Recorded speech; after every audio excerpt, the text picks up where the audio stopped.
दुनिया में किस चीज की डिमांड है, अगर हम उस तरफ खेती करेंगे तो शायद ज्यादा लाभ होगा, क्योंकि अब मार्केट इंटरनेशनल है। और जिस देश में या जिस अंतर्राष्ट्रीय बाजार में जिस चीज की कमी होती है, अगर हम उसको पकड़ पाए तो खेती फायदे का सौदा तभी हो सकती है। खेती लगातार क्राइसिस में है, खेती संकट का सामना कर रही है। उसके लिए छोटी जोत और फैसिलिटेशन, भाई एनिमल हस्बेंड्री हो या लाइव स्टॉक की बात हो, उस पर सरकारों द्वारा उतना काम ना किया जाना, अच्छी मेडिकल फैसिलिटी ना होना, अच्छी इंश्योरेंस कंपनियों द्वारा जो है इंश्योरेंस ना होना, तो ये तमाम ऐसे विषय हैं। जलवायु परिवर्तन खेती के लिए बहुत बड़ा विषय है जी। और शायद गन्ना किसानों के लिए चौधरी साहब भी ये कहते थे कि गन्ने से हटकर अब उन्हें कोई विकल्प देखना चाहिए। हाँ, मेरा ये मानना है बिल्कुल कि ये गन्ना एक फसल जो है बहुत लंबे समय सर्वाइव नहीं करती। आज जो है चीनी तो एक मीठा जहर हो चुकी जी। आज किसान नेताओं में शिक्षा का अभाव है, उसमें मैं भी हो सकता हूँ और भी हो सकते हैं जी। और जब आपको उस तरह की एजुकेशन नहीं होगी, उस तरह की आपकी रिसर्च नहीं होगी, तो टेबल टॉक आपकी मजबूत नहीं हो सकती। किसान संगठन एक बड़ा आंदोलन कर सकते हैं, या कोई संगठन बहुत बड़ा संगठन हो सकता है, वो बहुत बड़ा आंदोलन कर सकता है, लेकिन वो भी किसी न किसी की राय पर निर्भर है जी। किसान नेताओं को अपनी एक सोच डेवलप करनी पड़ेगी जी, ठीक है, और उसमें स्किल की आवश्यकता है। जब तक आज वो जमाना है, समस्या आपके पास है, लेकिन समस्या के समाधान के लिए ऐसा नहीं है सरकार भी प्रयासरत नहीं है, लेकिन अगर समाधान नहीं हो पा रहा तो उसका स्पेसिफिक समाधान आपके पास होना चाहिए। अंकल एक बार आप अपना परिचय दे दीजिए। मेरा नाम धर्मेंद्र मलिक है जी। और मैं किसानों के लिए, किसानों की आवाज को उचित प्लेटफॉर्म पर पहुंचाने के लिए लगभग पिछले 25 साल से जो है किसानों के लिए, उनके अधिकार की लड़ाई के लिए, उनके हक हकूक के लिए काम करता हूं। और हमारा ये सामाजिक जीवन का संघर्ष 2001 से शुरू हुआ जी। और उस समय हम मतलब ग्रेजुएशन कर रहे थे, और ग्रेजुएशन करते करते उस समय गन्ना किसानों के विषय को लेके हम चिंतन मनन में थे कि सरकारें जो है आखिर गन्ना के जो फसल का मूल्य है, इसको हर बार कुछ ऐसी प्रक्रिया क्यों नहीं होती कि जो महंगाई है उसकी दर के अनुसार जी किसानों को उसका मूल्य मिले। और तब हमने देखा कि भारतीय किसान यूनियन, चौधरी महेंद्र सिंह टिकैत साहब जो है किसानों के लिए बात करते थे, और फिर हमारा जुड़ाव भारतीय किसान यूनियन से हुआ, और फिर ये सफर चलता रहा। और हमने फिर आगे जो किसानों के ब्रॉड विषय थे जी, चाहे विश्व व्यापार संगठन WTO का विषय हो, चाहे गेट्स का विषय हो, चाहे GM सीड का विषय हो, और एंटी फार्मिंग पॉलिसी का हो, या जो प्रो कॉरपोरेट पॉलिसी होती है जिनको कोई भी सरकार हो, कॉरपोरेट का दखल इतना जबरदस्त होता है, उन पॉलिसियों के विरुद्ध हमने देश में ही नहीं दुनिया भर के किसानों को संगठित रूप से काम करने के लिए हम उस समूह में शामिल होकर हमने ये शुरुआत की, और कई अंतर्राष्ट्रीय किसान सम्मेलन में हिस्सा लिया। और तभी से आज तक का ये सफर, बीच में एक घटना भी हुई। हम मूल संगठन में जिसमें काम करते थे 2022 से हमने भारतीय किसान यूनियन राजनीतिक का कुछ लोगों के साथ मिलकर गठन किया, और मूलभूत उसका विषय ये भी था कि जो किसानों की जो मूलभूत समस्याएं हैं उनको एक स्वतंत्रता के साथ उठाना, या किसान की बात पे कोई समझौता ना करना, ये हमारी आदत में था। तो जब किसी संगठन में लोकतंत्र की बात हो और उसमें हम ऐसे महसूस करें, तो फिर हमने सोचा कि किसान के लिए काम करना है। किसान के लिए आदमी व्यक्तिगत रूप से भी काम कर सकता है, तो ज्यादा होगा या कम होगा, लेकिन स्वतंत्र रूप से हम ये सब काम करेंगे। तो 3 साल से मैं भारतीय किसान यूनियन राजनीतिक में काम करता हूँ, वहाँ पर राष्ट्रीय प्रवक्ता की जिम्मेदारी है मेरे पास। लेकिन मेरा जो काम है वो अधिकतर काम है कि किसानों की समस्याओं और जो पॉलिसी सरकार बनाती है उनको एनालिसिस करना और उसके एनालिसिस के बाद उसे आंदोलन के माध्यम से या वार्ता के माध्यम से उचित प्लेटफॉर्म पे उठाना जहाँ से समस्याओं का निस्तारण होता है, या कुछ ऐसे कानून जिनमें एक या दो शब्द की वजह से किसान का नुकसान हो जाता है जी। आप दो तरह का संघर्ष हर सेक्टर में होता है जी।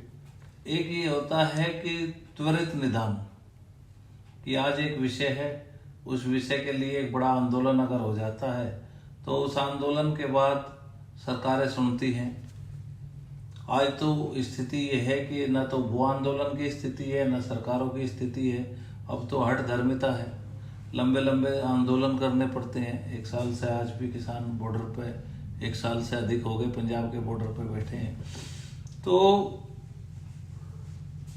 उन जो वो शब्द हैं या जो पॉलिसी है, अगर पॉलिसी में ही इंटरवीन हो, पॉलिसी में ही बदलाव आए तो उसका लाभ लंबे समय तक मिलता है, क्योंकि हर चीज का निर्धारण कानून के अनुसार होता है।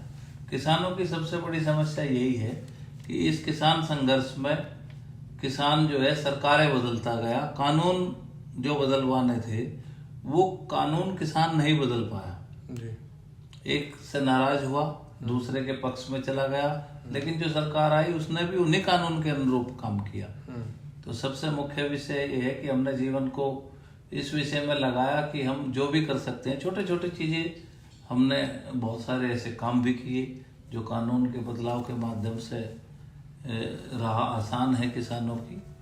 तो आज भी हम किसान के लिए संघर्षरत हैं जी। तो अंकल, आपने कानूनों की बात करी कि किसान वे कानून नहीं बदल पाया और सरकारें बदलती गई, तो वो कौन से ऐसे कानून होंगे जो आप सोचते हो कि आज बदलने चाहिए सरकार को किसान के फायदों के लिए?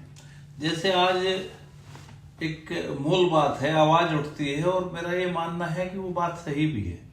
इस देश में जो है एमआरपी कंपलसरी है लेकिन एमएसपी कंपलसरी नहीं है। ये एक बड़ा दुखद विषय है। अगर जिस समय ये न्यूनतम समर्थन मूल्य का कानून बना तो ये एक एडवाइजरी है। देश की सरकार तो जितनी खरीद करती है वो पर्याप्त नहीं है। सरकारें उतनी खरीद करती हैं जितनी उनको पीडीएस में आवश्यकता होती है, उससे ज्यादा का सरकार करेगी भी क्या। उसके बाद जो बचता है उस पर वो मूल्य लागू नहीं होता, वो एक व्यापार का विषय हो जाता है। और बाजार जिस रेट में होता है फिर उसका आदान, उसका जो है खरीद और बेच जो है उसकी विक्रय और क्रय जो है बाजार भाव पर अधिकतर होता है। अगर उस समय कानून में ये लिखा होता कि जो सरकार तय करेगी या लिखा जाना चाहिए वो ही अनिवार्य रूप से लागू होगा, तो आज किसान का माल जो है, किसान की फसल सस्ते में व्यापारी न लूटते जी। और अब आके इसमें 2000 के दौर के बाद एक बड़ा चैलेंजेस हो रहा है कि पहले ग्लोबलाइजेशन नहीं था, कृषि के लिए बहुत सारे बैरियर होते थे, लेकिन विश्व व्यापार संगठन, फ्री ट्रेड एग्रीमेंट और ये सब आने के बाद आज जो है दखल है बाहरी नीतियों का। विदेश नीति भी खेती की नीतियों को प्रभावित करती है, इसमें भी भारी दखल है। तो अब समर्थन मूल्य को भी सब्सिडी माना जाता है। उस समय इस तरह के कानून नहीं थे। और अगर जब WTO था तो उस समय जो एग्जिस्ट कानून थे, जिस कंट्री का जो कानून था वो उसमें लेके सम्मिलित थे, तो वो कानून माना जाता था। आज जो है समर्थन मूल्य को लेकर भारी दबाव है WTO के अंदर कि उसको जो है एक ट्रेड फैसिलिटेशन के तौर पर देखते हैं। समर्थन मूल्य से आपका मतलब MRP या MSP? किसानों को जो मिलता है वो MSP मिलता है जी।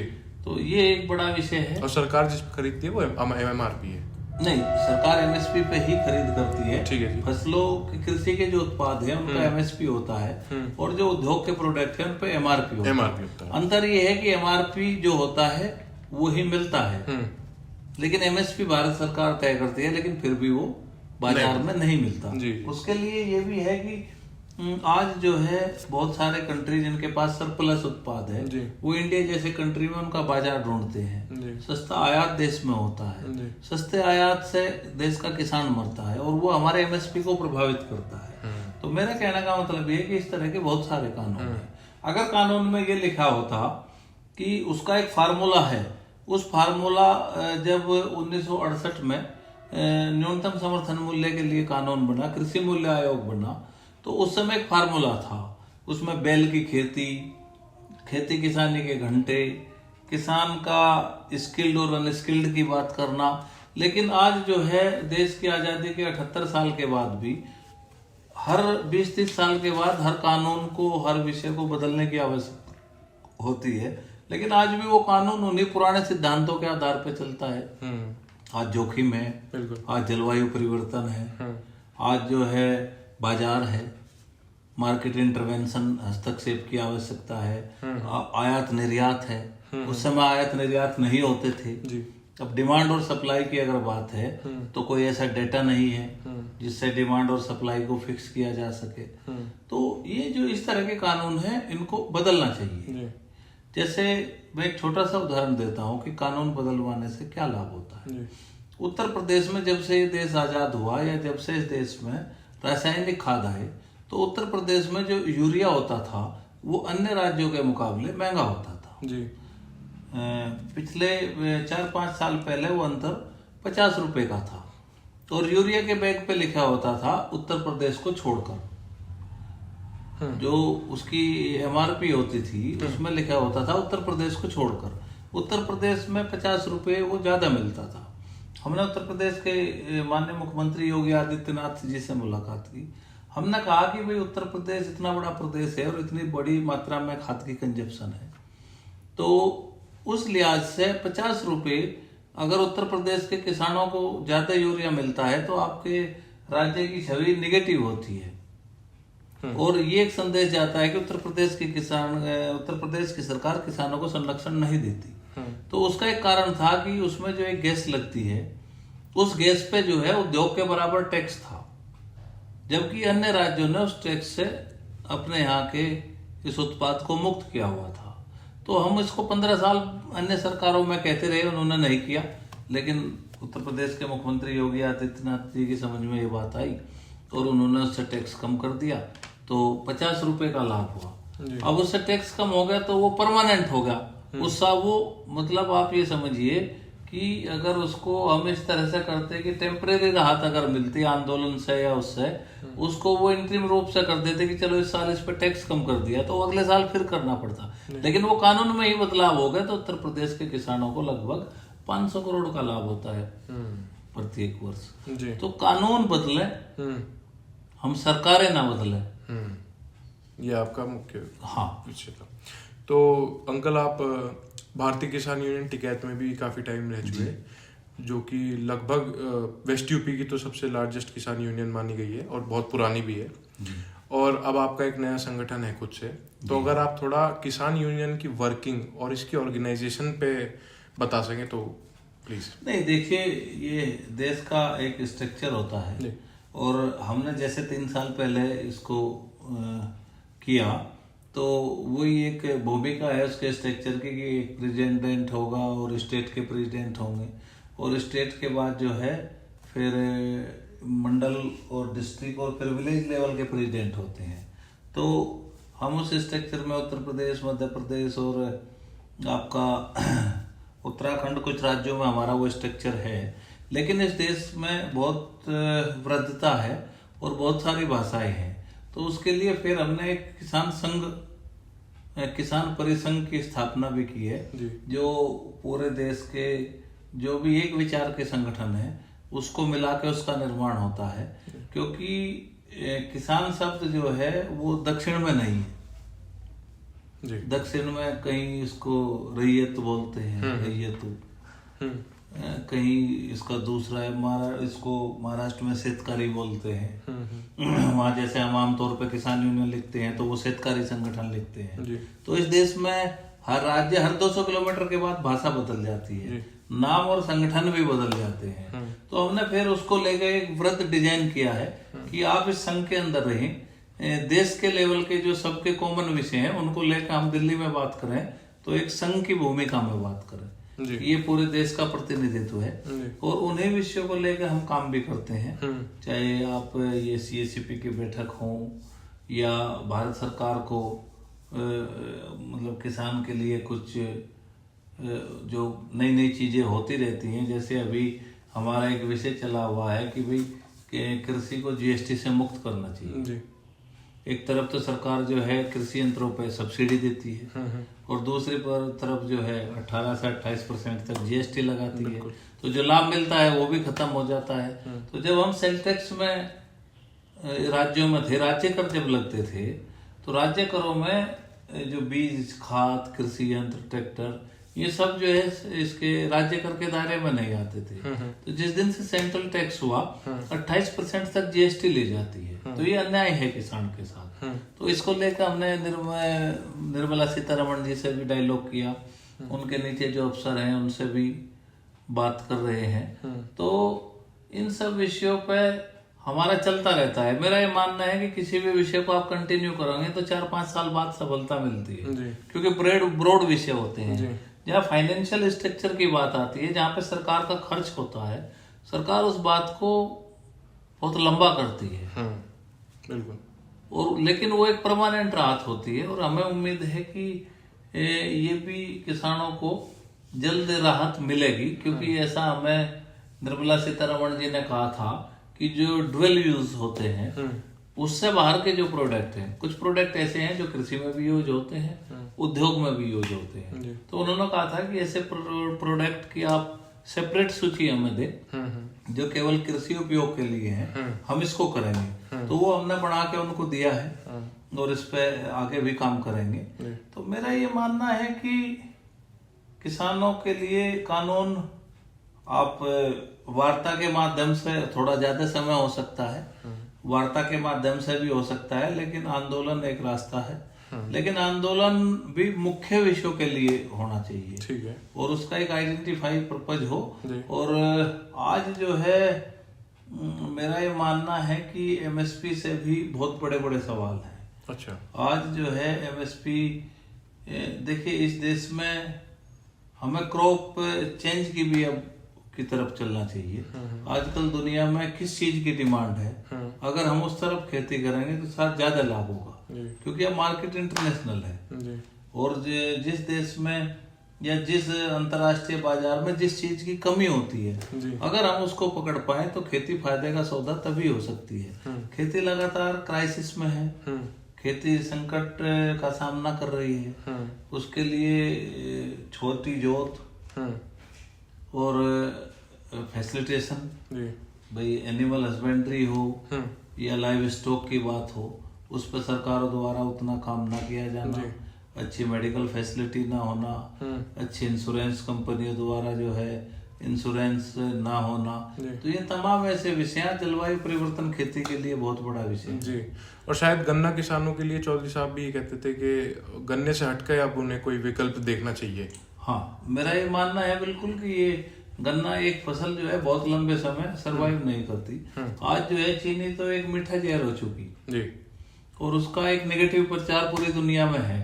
हालांकि चीनी जो है एक ऐसा केमिकल है जो सबसे शुद्ध है, जिसमें कोई मिलावट नहीं है, लेकिन केमिकल जो है भूख मिटाने के लिए नहीं होता। अगर हम उसका उपयोग ज्यादा करेंगे, केमिकल को केमिकल के रूप में लेंगे, तो अब खैर उसकी डिमांड जो है दुनिया में कम हो रही है। तो अब जो है चीनी बेस नहीं, अब तो दूसरे जो एथनॉल या दूसरी चीजों पर निर्भर हैं चीजें, उनके बेस पे गन्ना उद्योग टिका है। तो गन्ने से जो किसान को मिलना चाहिए आउटपुट, वो मिल नहीं रहा। आज जो है, आज मैं देखता हूँ कि खेती के नाम पे मिलने वाली सुविधाओं का भी जो यूज करते हैं वो व्यापारी करते हैं। आज लोग जो है गोडाउन जिनके पास हैं या कोल्ड स्टोरेज जिनके पास हैं, बीच के लोग इस देश में ज्यादा मुनाफा कमाते हैं। कारण ये है कि किसान के पास भंडारण क्षमता नहीं है, उसको के पास क्रेडिट की समस्या है, तो जब फसल आती है उसको तुरंत बेचना पड़ता है और उस समय दाम गिरा दिए जाते हैं। जी, तो ऑर्गेनाइजेशन और ऑर्गेनाइजिंग के उसमें आज की यूनियन क्या दिक्कतें फेस करती है, जो पहले शायद अलग थी और आज शायद अलग हैं, उसके बारे में अगर आप थोड़ा बता सकें। देखिए, एक तो आज विषय बदल गए। आज किसान नेताओं में शिक्षा का अभाव है, उसमें मैं भी हो सकता हूँ और भी हो सकते हैं जी। और जब आपको उस तरह की एजुकेशन नहीं होगी, उस तरह की आपकी रिसर्च नहीं होगी, तो टेबल टॉक आपकी मजबूत नहीं हो सकती। किसान संगठन एक बड़ा आंदोलन कर सकते हैं, या कोई संगठन बहुत बड़ा संगठन हो सकता है, वो बहुत बड़ा आंदोलन कर सकता है, लेकिन वो भी किसी न किसी की राय पर निर्भर है जी। किसान नेताओं को अपनी एक सोच डेवलप करनी पड़ेगी जी, ठीक है, और उसमें स्किल की आवश्यकता है।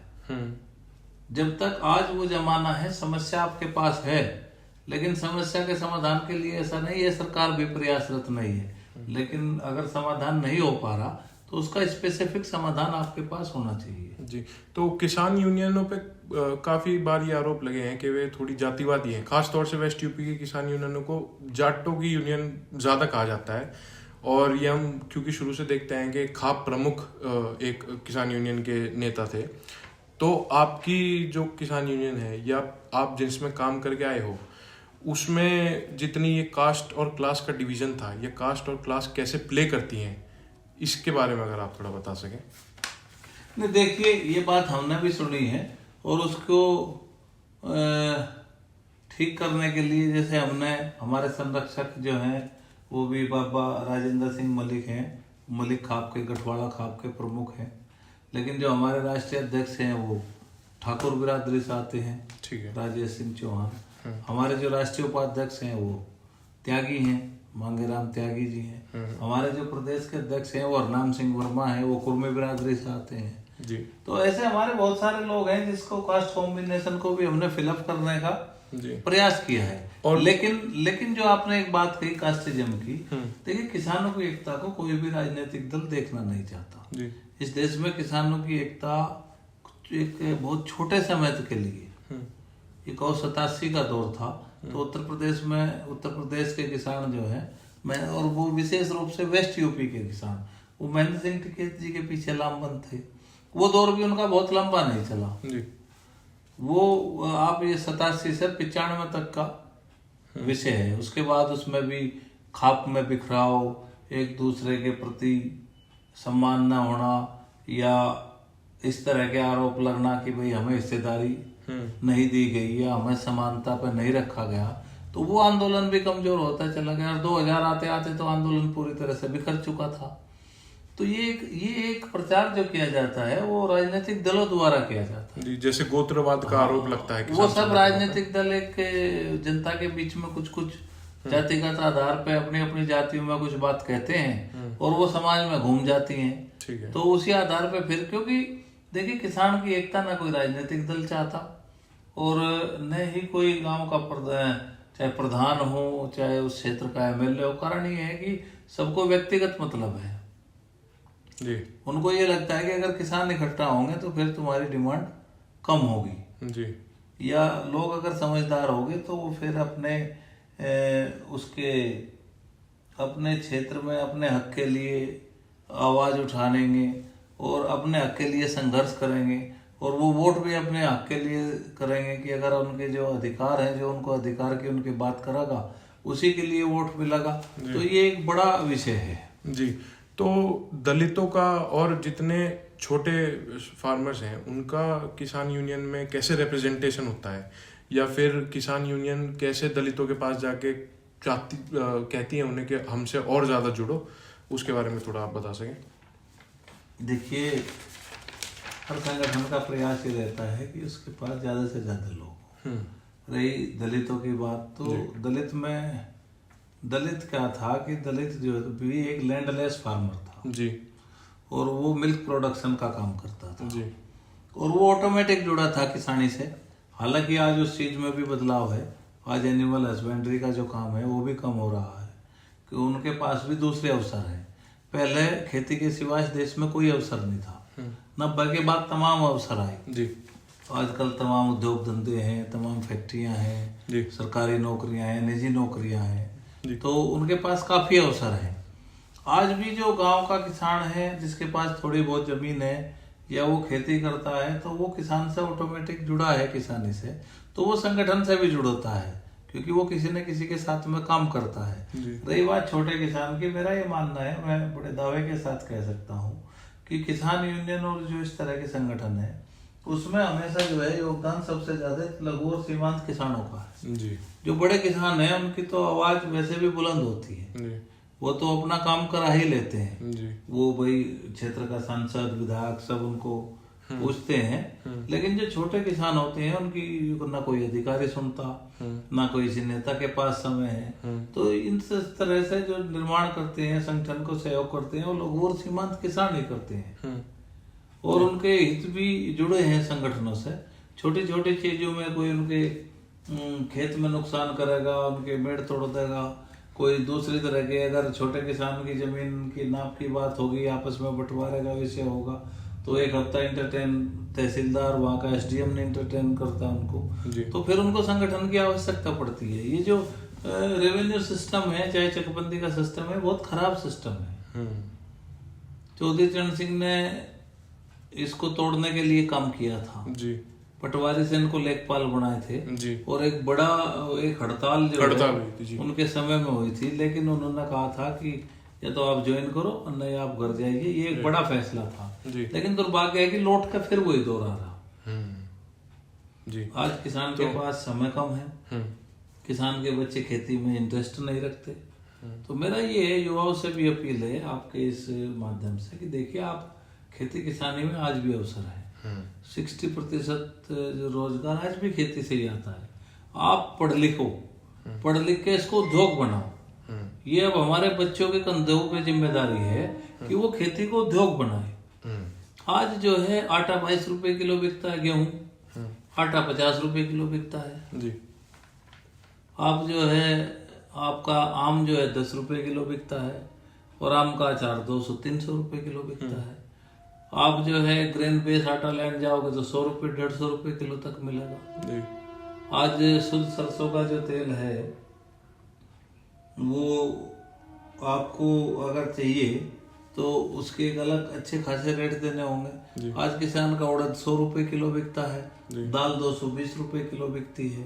तो इतना बड़ा मार्केट है हिंदुस्तान में। अब हम तो एक ही सलाह कर देते हैं कि भाई ज्यादा सरकारों पर निर्भर होने से काम नहीं चलेगा। आप जो है पढ़िए लिखिए और फूड टेक्नोलॉजी या तमाम चीजों की मदद लीजिए और आप जो है जब तक वैल्यू एडिशन का काम नहीं करेंगे तब तक ये खेत आपके लाभदायक नहीं हो सकते। बहुत सारी सक्सेस स्टोरियां हैं। आप जो है आधुनिक कृषि करिए, आप आधुनिक डेयरी फार्म चलाइए, आप जो है नस्ल पे काम करिए, अच्छे ब्रीड तैयार करिए और ब्रीड तैयार करके फिर आपका जो लाइव स्टॉक से आपको मिलेगा उसमें आपको बेनिफिट होगा। आप इंटीग्रेटेड फार्मिंग करिए, आप फसल भी पैदा करिए, आप मछली भी पैदा करिए, आप 10 मुर्गे भी रखिए, 10 अगर भेड़ बकरी में बेनिफिट है उसको भी रखिए। खेत को आपको एकदम इंटीग्रेटेड सिस्टम पे चलाना होगा, एक दूसरे के पूरक। नीचे मछली है ऊपर मुर्गा है तो जो उनको फीड चाहिए वो कुछ ना कुछ तो कमी आएगी। जी जी। तो आपने चौधरी चरण सिंह की बात करी बीच में, तो ऐसी कौन सी पॉलिसीज थी चौधरी साहब की जो उस टाइम बहुत रेलेवेंट थी जिससे किसानों का फायदा हुआ और जो आज भी आप सोचते हो कि आज भी मुख्यतः रेलेवेंट है, जिनसे आज भी साहब की 2-3 चीजें बड़ी वो हैं।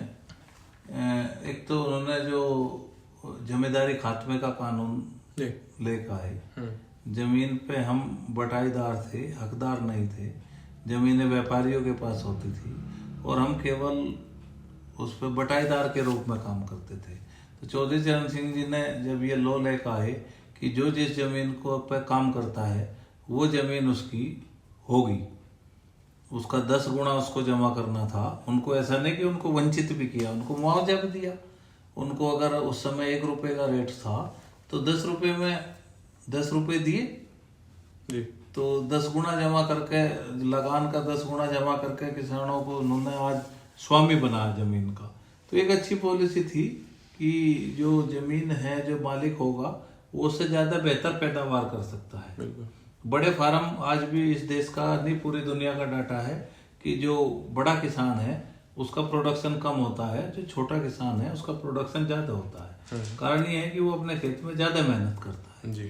तो जब एक मालिक के पास इतनी जमीन होती थी तो उस पर प्रोडक्शन प्रभावित होता था, तो उससे बड़ा लाभ हुआ। एक चौधरी साहब का ने जो चकों को इकट्ठा और रास्ता देने के लिए हालांकि आज सबसे भ्रष्ट संस्था उत्तर प्रदेश में चकबंदी विभाग है।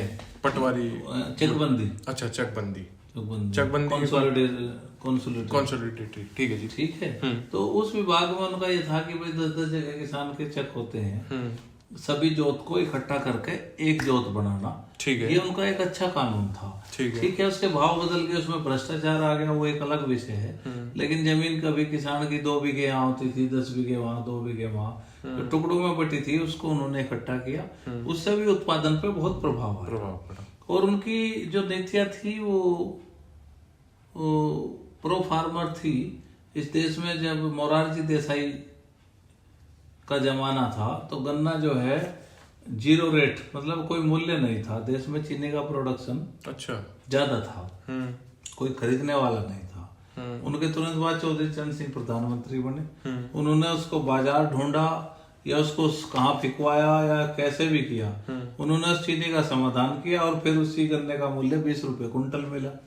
तो उनकी जो नीतियां थी वो फार्मर्स के लिए बहुत मतलब डीपली थी कि वो वही गांव गरीब उसी सोच से गुजर के आए थे। गांव गरीब किसान की जो सीख थी उसको उन्होंने छोड़ा नहीं।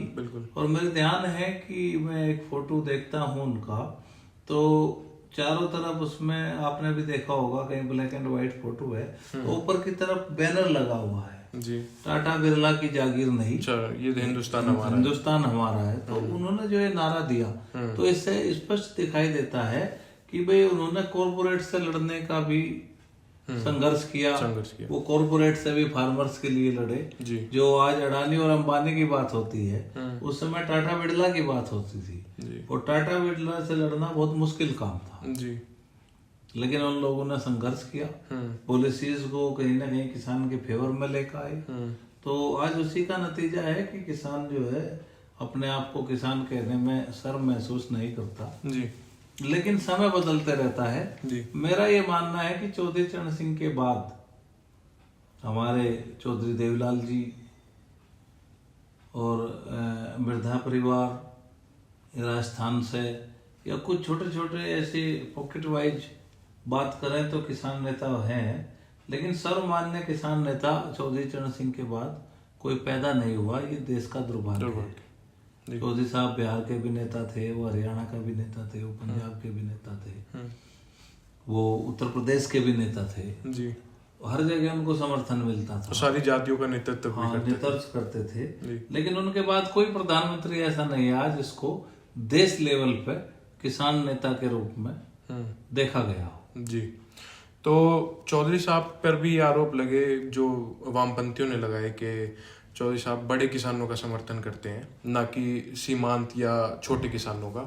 इस चीज को आप कैसे देखते हैं? देखिए, वामपंथ का अपना एक तरीका है, वो बहुवाद की बात करते हैं और उनके बहुवाद के सिद्धांत में ठीक है शोषण की एक परिभाषा होती है, लेकिन हर चीज को एक ही चश्मे से देखना ये उचित नहीं है जी। उनका तो ये है कि इस जमीन को आज भी जो भूमिहीन लोग हैं उसमें सब में बांट दो। जमीन जो है ऑटोमेटिक इतनी छोटी हो चुकी जी। अगर एकक बिस्वा जमीन इस भारत के प्रत्येक नागरिक को दे दी जाए तो क्या उत्पादन संभव है या खेती संभव है? ये सेक्टर होता है जी। कुछ लोग प्रोडक्शन का काम करेंगे, कुछ लोग ट्रेडिंग का काम करेंगे, कुछ लोग मार्केटिंग का काम करेंगे, कुछ लोग जो है फूड प्रोडक्शन में काम करेंगे।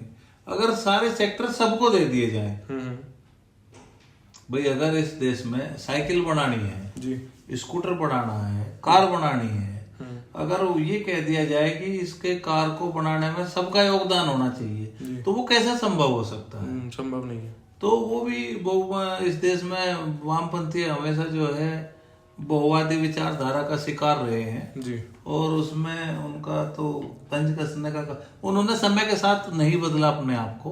तो आज वामपंथ देखने के लिए और कहने के लिए वामपंथ है। और जिस वामपंथ ने जिस राज्य में उनकी सरकार है भी, उन्होंने अपने को मॉडिफाई किया तो कहीं है, नहीं तो आज वामपंथ खत्म हो गया। बिल्कुल बिल्कुल। तो नेहरू जी कोऑपरेटिव फार्मिंग की बात करते थे, जिसके खिलाफ चौधरी साहब ने आवाज उठाई थी नागपुर अधिवेशन में। तो आज किसान यूनियन कोऑपरेटिव फार्मिंग को लेके क्या रवैया अपनाती है? देखिए, समय बदल चुका है। असली आवश्यकता अब है कोऑपरेटिव की जी। लेकिन कोऑपरेटिव का मूल शब्दों में ये कि कोई संस्था बना के कोऑपरेटिव करना, वो तो एक सरकारी नियंत्रण की बात है। आज हमारे पास लेबर की कमी है, बिल्कुल। आज हमारे पास छोटी जोत है, आज हमारे पास मशीनरीकरण की कमी है। जो कोऑपरेटिव मॉडल पे संभव हो सकता है उसका प्रयास भी जारी है। लेकिन एक तो कोऑपरेटिव के क्या लाभ हैं, कोऑपरेटिव से कैसे हम जीवन को आसान बना सकते हैं, खेती को आसान बना सकते हैं, इस तरह के जागरूकता कार्यक्रम बातें बहुत होती हैं, सरकार द्वारा भी नहीं चलाए जाते जी। और आज एक चैलेंजेस है जो गांव की ईर्ष्या है, जो ग्राम प्रधान के चुनाव के बाद और सरपंची के चुनाव के बाद शुरू हुई है, उसने इस देश के कोऑपरेटिव को खत्म किया है। और कोऑपरेटिव को खत्म करने में सरकारों का भी हाथ है। जो कोऑपरेटिव संस्थाएं थी जहाँ पे चुनाव होने लग जाते हैं, वो राजनीति की भेंट चढ़ जाता है। ये तो किसान को ही अपने समूह बना के काम करना पड़ेगा अगर खेती को बचाना है जी। कोऑपरेटिव इस देश में बहुत आवश्यक है। अच्छा। कोऑपरेटिव में आपके खर्च कम हो सकते हैं। आज आप ये देखिए कि अगर मैं बात करूं तो पहले 1000 या ये कहूँ कि 250 एकड़, आसान शब्दों में 250 एकड़ पे मुश्किल से 5 ट्यूबवेल हुआ करती थी। ठीक है। या 4 या 3 पहले रेट होते थे, उनसे पानी, उसके बाद ये सरकारी ट्यूबवेल का कल्चर आया, फिर निजी नलकूप का कल्चर आया। आज वो कल्चर इतना हो गया कि जहाँ 5 ट्यूबवेल की आवश्यकता होती थी, आज वहाँ पर 100 ट्यूबवेल है। उसी जमीन को एक 4 इंच का बोरिंग जो है, जिस जमीन को पेयजल उसकी जमीन की आपूर्ति करता था, आज 4 भाई हो गए उसी जमीन पे और 4 अलग अलग हो गए, 4 के पास अलग अलग निजी नलकूप है। तो ये नुकसान है व्यक्तिगत इंडिविजुअल खेती का। बिल्कुल। अगर उन्होंने केवल इस बंटवारे को घर तक रखा होता और खेती को कोऑपरेटिव किया होता तो उनको और 3 ट्यूबवेल का बिल और उसका खर्च नहीं करना पड़ता। आज जिस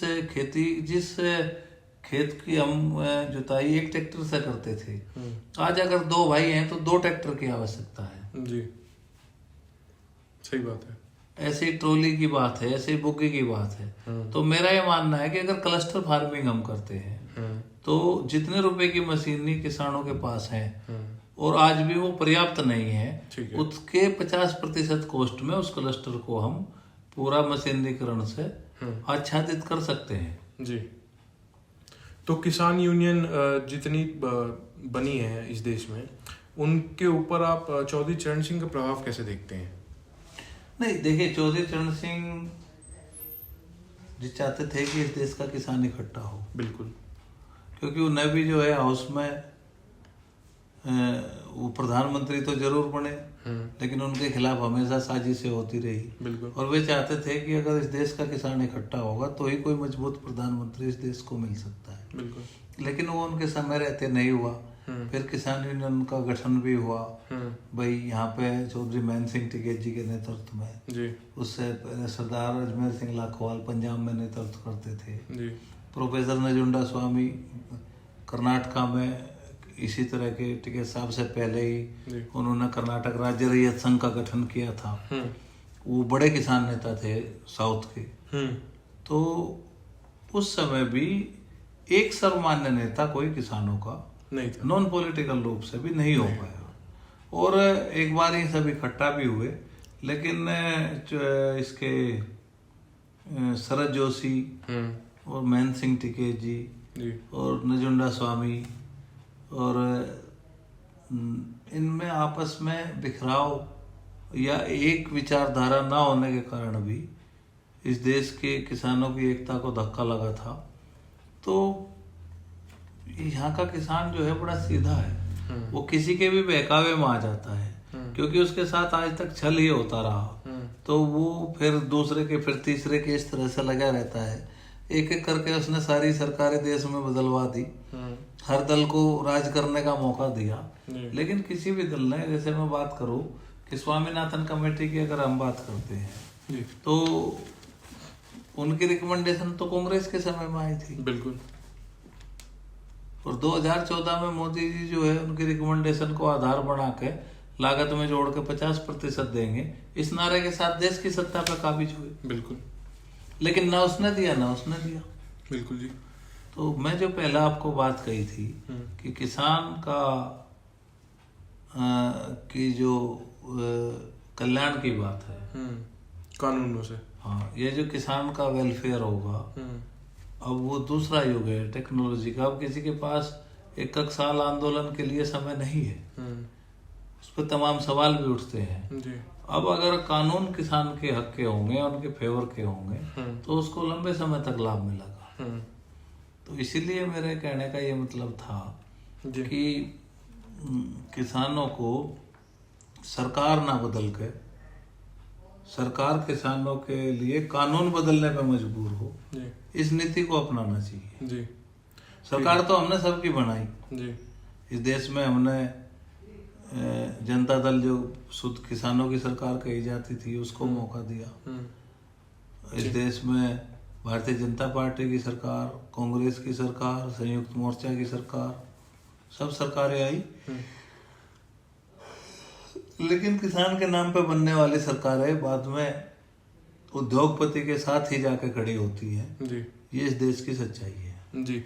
तो अब हम आंदोलन की बात करते हैं थोड़ा। 2020-21 के आंदोलन में आप मुख्यतः उस बॉर्डर पे थे, गाजीपुर बॉर्डर पे पूरे टाइम लगभग जी। तो आप अगर थोड़ा सा उस किसान आंदोलन के बारे में बता पाएं और थोड़ा सा बता सकें कि क्यों उन 3 कृषि कानूनों का इतना विरोध था। नहीं, देखिए, वो जो कृषि कानून थे, कृषि कानून मुख्यतः एक कानून ऐसा था जो वापस होना चाहिए था, ठीक है। 2 कानून ऐसे थे जिसमें कुछ समझौता भी हो सकता था जी। लेकिन जो पंजाब के किसान थे उनका कहीं ना कहीं पंजाब के किसानों का तीनों कानूनों को लेकर हित प्रभावित होता था, ठीक है।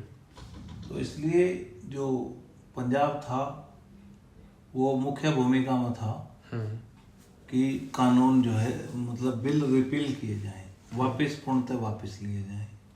हरियाणा और यूपी हम सब उनके लिए जो है मोरल सपोर्ट में शुरुआत की थी, और फिर आंदोलन में इतने रम गए कि वो फिर एक मैं ये देखता हूँ उस आंदोलन को कि वेलफेयर की बात पीछे हो गई और एक पोजीशन की बात कि भाई अब आंदोलन किया है तो अब तो ये वापस ही होना चाहिए, ठीक है, वो बात आगे हो गई थी।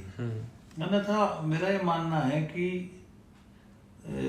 खैर उस समय मैं भी उस आंदोलन का पार्ट था, नहीं ऐसा कहना चाहिए, लेकिन उस समय हम सेकंड लीडरशिप थे और हमने इस बात को कहा भी और उठा भी उस आंदोलन से जो देश को जोड़ने का काम किया। क्योंकि शुरुआत में पंजाब के लोग कृषि कानून की वापसी को लेकर आए थे और हमने कहा था कि इससे देश खड़ा नहीं होगा, क्योंकि जो 3 कानून थे उनका प्रभाव केवल पंजाब और हरियाणा के ऊपर था, क्योंकि एमएसपी और खरीद दोनों हरियाणा में मिलती है, ठीक है। हरियाणा में एमएसपी भी मिलती है और खरीद भी होती है, ठीक है। बाकी तो देश में एमएसपी न तो मंडियां हैं। पंजाब में एमएसपी मिलती है? नहीं, पंजाब में तो 100% खरीद होती है, हरियाणा में 80-85% खरीद होती है, और वही उत्तर प्रदेश में 20% खरीद होती है। तो फिर 20%, और हम जिस बेल्ट में पश्चिमी यूपी की बात करें तो हमारे यहाँ तो कम है या ज्यादा, मैं उस विषय पे नहीं जाना चाहता, लेकिन गन्ना अधिकतर है तो गन्ने का एसएपी है, तो एसएपी है तो वो एक तरह से गारंटीड एमएसपी ही है। तो इसलिए उस आंदोलन से लोग पश्चिमी उत्तर प्रदेश के उस तरह से नहीं जुड़े थे, लेकिन बाद में एक प्रतिष्ठा की बात थी, सब लोग उसमें लगे। तो उस कृषि कानून में जो एक खराब बात थी उसमें ये बात थी कि किसान के शोषण को रोकने का कोई बातचीत उसमें नहीं लिखी थी। उसमें कहा गया था कि मंडी से बाहर टैक्स होगा, नहीं होगा, मंडी में टैक्स होगा। तो एक साजिश कॉन्स्पिरेसी हो सकती है मंडी को डिसमेंटल करने की, और जब मंडी डिसमेंटल हो जाती तो फिर किसान कहाँ जाता?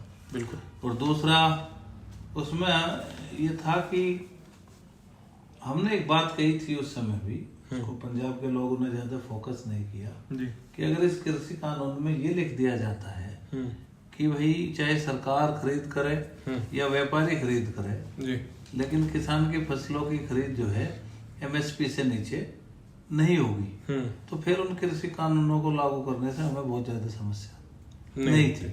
दूसरा कानून था कॉन्ट्रैक्ट फार्मिंग को लेकर जी। तो कॉन्ट्रैक्ट फार्मिंग आज हम गन्ने की करते हैं मिल के साथ जी, या पंजाब में तो आज भी कॉन्ट्रैक्ट फार्मिंग एक्ट बना हुआ ही है। ठीक है। और आज भी कुछ फसलों में आज यूपी हो या आलू की और कुछ ऐसी टमाटर की ऐसी बहुत सारी फसलों में कॉन्ट्रैक्ट फार्मिंग कर ही रहे हैं। ठीक है। लेकिन हमने उसमें ये कहा था कि मतलब सेकंड कानून में संशोधन की बात हो सकती थी। जो मंडी वाला था या जो बात का वो था कॉन्ट्रैक्ट फार्मिंग। और तीसरा था एसेंशियल कमोडिटी एक्ट। ठीक है। तो एसेंशियल कमोडिटी एक्ट में जो है उसको मतलब मात्रा को स्टोरेज की जो कैपेसिटी है जो क्षमता है उसको रिवाइज करने की बात थी। ठीक है। उसको बड़ा किया जा रहा था। ठीक है। तो आज उत्पादन भी बढ़ा है, व्यापारी खरीद भी ज्यादा करता है, तो उससे किसान बहुत ज्यादा प्रभावित होने की स्थिति में नहीं थे। उससे गरीब आदमी पे बड़ा उसका नुकसान होता।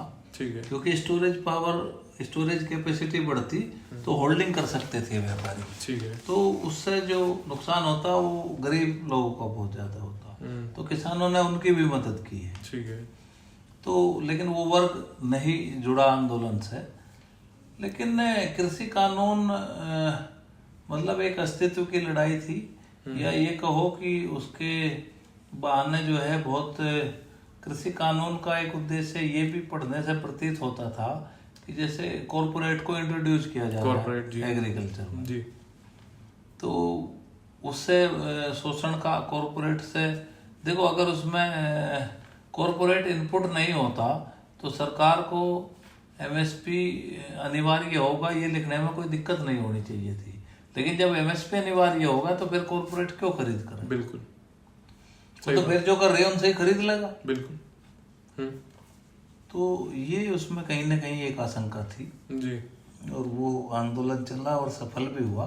लेकिन उस आंदोलन को सफल करने के पीछे जो एक मूल बात थी जो सब किसान संगठनों ने बोला थी जी, उसमें मूल बात ये थी कि वो आंदोलन फिर जो देश में गया वो इस बात पर खड़ा हुआ था कि देश के किसानों को एमएसपी की गारंटी मिलनी चाहिए। ये हर किसान ने कहा जी। लेकिन जब आंदोलन समाप्त हुआ तो एमएसपी की गारंटी नहीं, एमएसपी की बात ही नहीं हुई और इस देश के किसानों ने फिर अपने आप को ठगा हुआ महसूस किया। जी। तो मैं जो आपको कह रहा था कि स्किल डेवलपमेंट होना चाहिए किसान नेताओं का जी, या उनकी स्किल अच्छी होनी चाहिए टेबल टॉक के लिए, वो कहीं देखने को उस आंदोलन में नहीं मिला। और वो सरकार ने उनको झांसे में लेकर और फिर पंजाब के बेसिक लोग तो 3 कानून रिपील चाहते थे जी। तो जैसे वे वापस हुए तो उनकी सपोर्ट हटनी शुरू हुई। तो सपोर्ट हटनी शुरू हुई तो दूसरे नेताओं ने भी विड्रॉ कर लिया। तो अगर हम उस समय, आज देश में 1 साल से फिर आंदोलन है, बिल्कुल, अगर आपको आंदोलन नहीं करना था तो उसी को विड्रॉ नहीं करना था। तो वो एक चलता हुआ दिल्ली में आंदोलन था। तो किसान नेताओं ने भी कहीं ना कहीं मतलब भ्रम हो या कोई भी स्थिति रही हो, लेकिन उस समय अगर थोड़ा दबाव बना होता तो आज एमएसपी मतलब अब लेना मुश्किल है, उस समय लेना आसान था क्योंकि सरकार भारी दबाव में थी। जी। तो अगर इसी पॉइंट को हम चौधरी चरण सिंह के व्यू से देखें तो उनकी क्या आप राय सोचते हो इस किसान आंदोलन पे क्या होती? क्या वे भी 3 किसान के बिल वापस लेने की पक्ष में होते या वे आपकी तरह? नहीं, चौधरी चरण सिंह जी का जीवन हमेशा प्रो किसान रहा। कॉर्पोरेट के वो बहुत समर्थक नहीं रहे। और आप उनके जीवन को देखिए, पढ़िए, तो उनके जीवन को जहां तक मैं पढ़ता हूँ तो ये देखता हूँ कि उनका लंबा समय विपक्ष में रहते हुए गुजरा। बिल्कुल। चौधरी चरण सिंह जो चरण सिंह से जो चौधरी चरण सिंह बने वो इसीलिए बने कि उन्होंने किसान कि जो सरोकार थे, किसानों के जो मुद्दे थे, सत्ता के मुकाबले विपक्ष में रहना मुनासिब समझा। बिल्कुल। लेकिन उन्होंने किसान हितों से कहीं समझौता नहीं किया, इसलिए वो निर्णायक हमेशा सरकारें विपक्ष में रहते हुए भी उनकी बात सुनती थी और वो अपने आप में कामयाब भी हुए किसान हितों में फैसले करवाने के लिए। तो मेरा ये मानना है कि चौधरी चरण सिंह एक सशक्त विपक्ष के रूप में उनकी भूमिका रही और उन्होंने विपक्ष में रहते हुए को भी अपनी बात का लोहा बनवाया। ये बड़ी उनकी शख्सियत थी कि सत्ता को उन्होंने साधन नहीं समझा, किसानों का उपयोग सत्ता प्राप्ति तक ही सीमित नहीं था, वो हर समय किसानी के लिए जीते थे। तो अगर चौधरी चरण सिंह होते तो इस तरह का कानून कोई इंट्रोड्यूस होता तो संभव नहीं था, चाहे वो विपक्ष में होते या पक्ष में होते जी। लेकिन वो किसान विरोधी, अगर वो ताकत में होते तो किसान विरोधी कोई कानून देश के पार्लियामेंट में नहीं आ सकता था जी। तो इतने बड़े किसान नेता का आज हम इन्फ्लुएंस देखें तो वो केवल पश्चिम उत्तर प्रदेश तक ज्यादा सीमित रह गया है, राजस्थान में भी है मगर कम है, और हरियाणा में तो आज बहुत कम लोग चौधरी चरण सिंह को जानते हैं या उनके विचारों को फॉलो करते हैं। तो इसका क्या आप रीजन देखते हैं? देखिए, चौधरी चरण सिंह को विरासत बहुत बड़ी थी जी, और उस विरासत को कोई बचा नहीं पाया और उसका एक कारण है जी, महत्वाकांक्षा। भाई चौधरी चरण सिंह की एक विरासत को संभालते संभालते आज वो पीढ़ी नहीं रही। चौधरी चरण सिंह की ही विरासत थे मुलायम सिंह यादव जी, बिल्कुल। चौधरी चरण सिंह की विरासत थे चौधरी अजीत सिंह, बिल्कुल, लालू प्रसाद यादव जी, शरद यादव, नीतीश, शरद यादव जी, कर्पूरी ठाकुर जी, रामविलास पासवान जी, ये सब लोग जो है ये चौधरी चरण सिंह के ही शिष्य थे जी। और आप हरियाणा से चाहे देवीलाल परिवार की बात करो, उन्होंने सीएम देवीलाल को सीएम बनवाने में पहली बार उनका बहुत बड़ा रोल था। बिल्कुल। तो ये सब जो विषय थे आज उनकी जो विरासत थी वो टुकड़ों में बढ़ जाना ये एक बड़ा धक्का है और उनके बाद उस विरासत को कोई इसलिए नहीं सजो सका, एकता के सूत्र में पिरो सका कि सबकी अपनी महत्वाकांक्षा थी, सबको प्रधानमंत्री मुख्यमंत्री बनना था जी।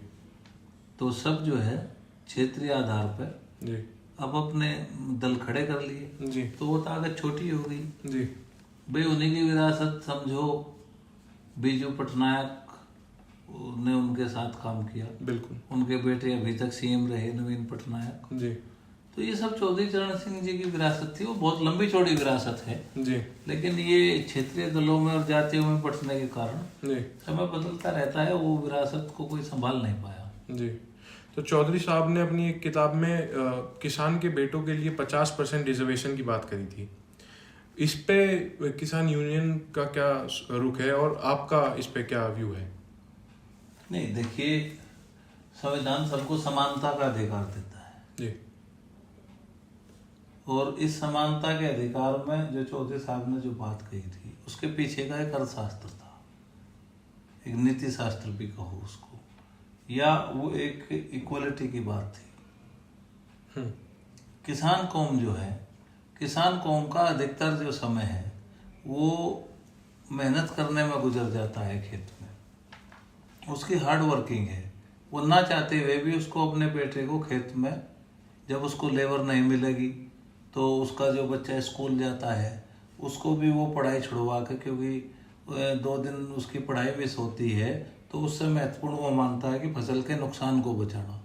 तो क्या होता है कि ना उसका बेटा फिर एक कुशल किसान बन पाता और ना एक वो अच्छा विद्यार्थी बन पाता, क्योंकि वो मिक्स जिंदगी जीता है, कभी वो किसान होता है कभी वो स्टूडेंट होता है। दूसरी बात जो है कि किसान एक ऐसी चीज है कि खेती फैक्ट्री में नहीं होती, ये खुले आसमान के नीचे होती है, बिल्कुल, और आपदा इस पर हमेशा आती रहती है, बिल्कुल। तो कभी ओलावृष्टि है, कभी आंधी, कभी तूफान, कभी बेमौसम बारिश, कभी ओलावृष्टि। तो इस तरह की घटनाओं से किसान को जो है हमेशा नुकसान लगा ही रहता है। जी। हर तीसरे चौथे साल निश्चित रूप से उसकी कोई ना कोई फसल नष्ट हो जाती है। तो उसके पास उतना आर्थिक स्रोत भी नहीं होता कि वो शहर के एक अच्छे स्कूल में, मैं आज भी कहता हूँ जी कि आज भी हम जो नामचीन संस्थान है, जैसे दोन कॉलेज की मैं बात करूँ जी या कुछ उनके इक्वल स्टेटस के जो हर शहर में बड़े बड़े स्कूल हैं, जी आज भी किसान उनमें अपने बच्चों को शिक्षा दिलाने में, जिनकी फीस भी वार्षिक 10 लाख रुपए से ऊपर है, जी समर्थ नहीं है। तो हमारा क्या था कि हम खेती में लगे होने के कारण, हमारे पास आर्थिक स्रोत न होने के कारण, आर्थिक विषमताएं होने के कारण, फसलों के नुकसान के कारण, फसलों का सही ना मूल्य मिलने के कारण हम जो है पिछड़ गए उस शिक्षा से। बिल्कुल। और उस शिक्षा से पिछड़ के तो हम समान कैसे होंगे? जी। तो अगर किसी वर्ग जो एक पिछड़ जाता है किसी रेस से, तो उसको छूट दी जाती है। जी। इस देश में एससी को भी इसी आधार पे छूट है जी कि भाई वो नहीं, मतलब उनको उस तरह की एजुकेशन नहीं मिली, उनके पास पैसे नहीं थे जी, उनको उतना पर्याप्त समय नहीं था, सदियों का अत्याचार मजदूरी करने के बाद उतना समय नहीं था जी, तो वो भी पिछड़े हुए थे जी। ये ओबीसी या दूसरे लोगों की जो धारणा है, तो हमारा ये मानना है कि रिजर्वेशन जो है जातिगत आधार पर ना होकर इस आधार पे हो कि खेती को करने वाले किसान है तो कौम तो सभी हैं जी।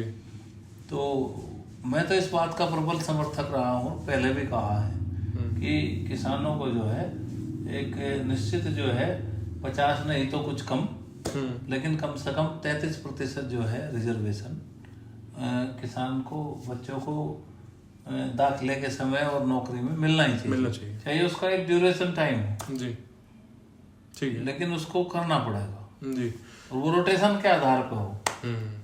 तो आखिरी सवाल अंकल यही होगा कि किसान यूनियन की आगे की राह क्या होगी, और क्या आज आप देखिए ये जो वर्तमान समय है जी, ये टेक्नोलॉजी का युग है। बिल्कुल। आप हर समय सरकार के मांगने से ही काम चलने वाला नहीं है। हर संगठन के अपने विचार, अपनी बात हो सकती है जी। लेकिन मेरा ये मानना है कि एक जो मार्गदर्शक संगठन या किसान संगठन होने का कहलाने का सच्चा हकदार वही है जो आज बच्चों को जो है खेती को नवाचार के माध्यम से उद्यमिता की राह पर लेकर जाएगा। ठीक है। नवाचार आवश्यक है कृषि को बचाने के लिए। प्रत्येक दिन जो है खेती का रकबा घट रहा है। ठीक है। आज सड़कों का चौड़ीकरण, रेलवे का दोहरीकरण और तमाम जो प्रोजेक्ट्स हैं, जो नए शहर बसाए जा रहे हैं, नए नए प्रत्येक दिन हर शहर का विस्तार हो रहा है। आज 50% जनसंख्या शहर की है जी। आज गांव और शहर बराबर पे है। बिल्कुल। कभी ये हुआ करता था कि 80% लोग खेती करते थे गांव में, लेकिन आज जो है 50% पे वो डाटा आ गया जी।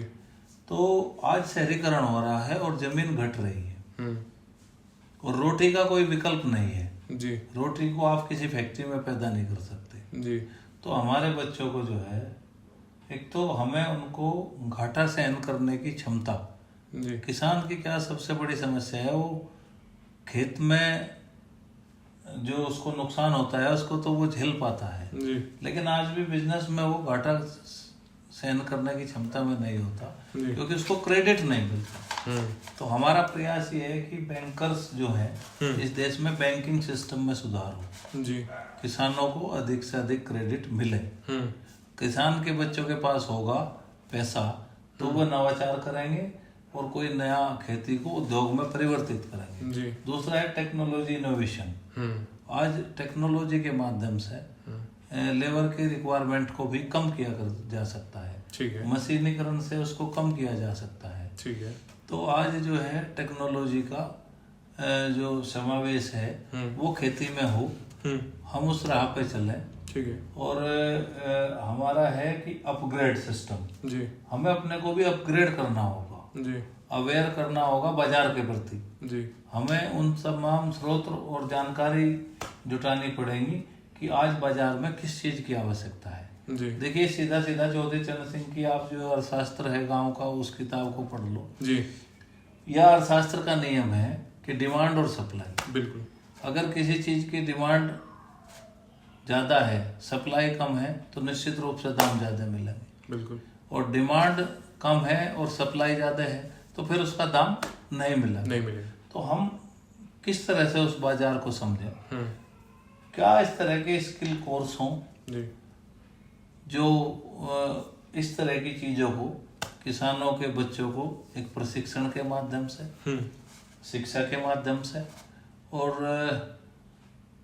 सरकारी मतलब जो एक सहायता उद्योगों को दी जाती है, ठीक है, उन सब के माध्यम से हम कृषि को जितनी जल्दी नवाचार के माध्यम से परिवर्तित कर देंगे। आज मैं ये भी देखता हूँ कि एक गांव की बांदा जिले की महिला किसान है, छोटे से उदाहरण के तौर पर बताता हूँ, वो बकरी का काम करती थी जी। और उसके बकरी के दूध की डिमांड कभी तो बहुत ज़्यादा होती थी, कभी होती नहीं थी जी। तो उसने बकरी का दूध, ग्लिसरीन और तमाम चीज़ें मिला के, बकरी का दूध त्वचा के लिए बहुत लाभदायक होता है जी। तो उसने साबुन बनाना शुरू कर दिया।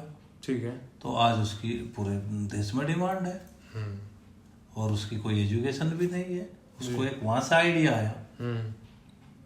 आज जो है 10 रुपए किलो जो हम मोटा अनाज बेचते थे जी, 20 रुपए किलो बाजरा, मक्का, इस तरह की चीजें बेचते थे। आज कुछ बच्चे हमारे उनका वैल्यू एडिशन करके आज जो है मिलेट्स के बिस्किट, मिलेट्स के दलिया, मिलेट्स की चीजें बना कर उनको बेच रहे हैं। वो संख्या में कम हो सकते हैं, वो उदाहरण 1 to 1 हो सकता है, ऑल नहीं हो सकता, सब नहीं कर सकते, लेकिन कुछ तो कर सकते हैं जी।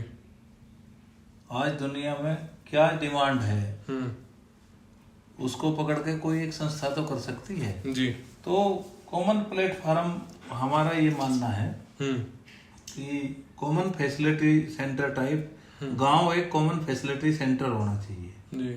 किसानों को जब और जितनी जल्दी ये समझ लेंगे कि अगर हम खरीद और बेच में समूह का प्रयोग करेंगे तो हमें लाभ होगा जी। अगर फसल बेचनी है तो हम संगठित होकर उसका सौदा करेंगे तो हमारी बार्गेनिंग पावर बाजार में ज्यादा हो सकती है जी। अगर हम इनपुट्स खरीदते हैं, घर का सामान खरीदते हैं, उसका भी हम बल्क में अगर परचेज करेंगे तो वो हमको सस्ता मिल सकता है। तो सबसे पहले तो गांव को एक केंद्र मानते हुए हमें एक कॉमन फैसिलिटी सेंटर डेवलप करना होगा गांव लेवल पे कि भाई जो भी बेचना है सब इकट्ठा करके बेचो, ये ब्रांड बनाओ।